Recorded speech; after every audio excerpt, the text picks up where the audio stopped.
बोलिए सियावर रामचंद्र भगवान की जय।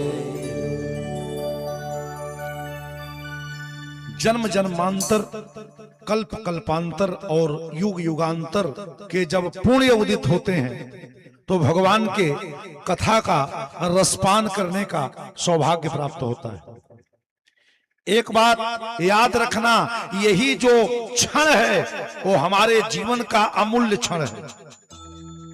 एक बात ध्यान से सुनना कि जीवन के जितने क्षण बीत रहे हैं उसमें जो सत्संग का क्षण है वो सबसे अमूल्य होता है। हमारे शास्त्रकारों ने कहा है कि अन्न के कण को और संत के क्षण को कभी बर्बाद नहीं करना चाहिए। अन्न का कण और संत का क्षण। हर समय जीवन में यह ध्यान रखो आप, क्या हर समय यह ध्यान रखो कि जीवन में हमारे पास जो कुछ है वो परमात्मा की दिव्य कृपा से प्राप्त है। भगवान की दिव्य कृपा है, इसलिए जो कुछ हमारे जीवन में संसाधन है वो सब उपलब्ध हो रहे हैं। ध्यान देना, जीवन में कोई बड़ा पद मिल जाए, थोड़ी प्रतिष्ठा बढ़ जाए तो आदमी अपने को पहचानना बंद कर देता है। ऐसे अपने आप को भी नहीं पहचानता और अपने लोगों को भी नहीं पहचानता। याद रखना, अहंकार किस काम का? जब बच्चा जन्म लेता है तो भी स्नान कोई दूसरा कराता है, और जब अंतिम समय में शरीर छोड़ के जाता है तो भी स्नान कोई और कराता है। अगर वो स्नान अपने नहीं कर सकता, और याद रखना जब वो पैदा होता है तो भी कपड़ा कोई और पहनाता है, और शरीर छोड़ के जाता है तो भी वस्त्र कोई और पहनाता है। याद रखना, न वो स्नान कर सकता जब पहले, न वो नहाता है, न कपड़ा पहनता है।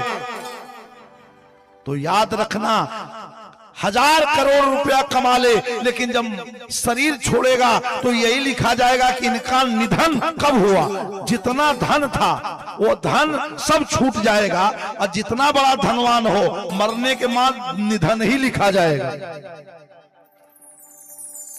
धन वाले का भी जब अंत होता है तो निधन ही लिखा जाता है, कहीं बढ़ा नहीं मामला आज तक।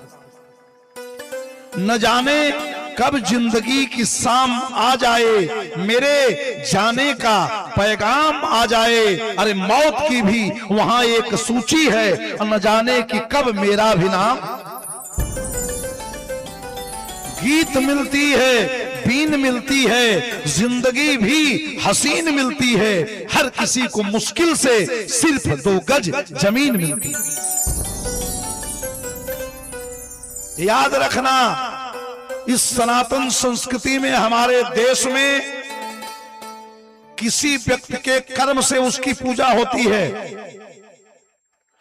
रावण ब्राह्मण कुल में जन्म लिया, विद्वान था, बलवान था, धनवान था, पर चरित्रवान नहीं था। उसका पुतला जलाया जाता है, और शूद्र कुल में जन्म लेने वाले रविदास का मंदिर बनाया जाता है। हाँ, यहां महत्व तो यह है कि आप करते क्या है, और आदमी बस उसके मनुष्य होने की सफलता, सार्थकता है कि वो भगवान का भक्त बन जाए, अन्यथा सब व्यर्थ है। क्योंकि पशु का जो बाल होता है, पशु का बाल भी बिकता है मार्केट में, और खाल भी बिकती है। पशु का बाल भी मार्केट में, खाल भी। आदमी का बाल काट के नाला में फेंक दिया जाता है।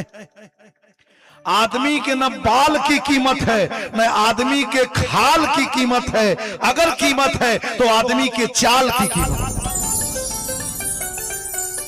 इसलिए हर समय जीवन में याद रखो, जो ऐसे अवसर आए वो हमारे हाथ से जाने न पाए।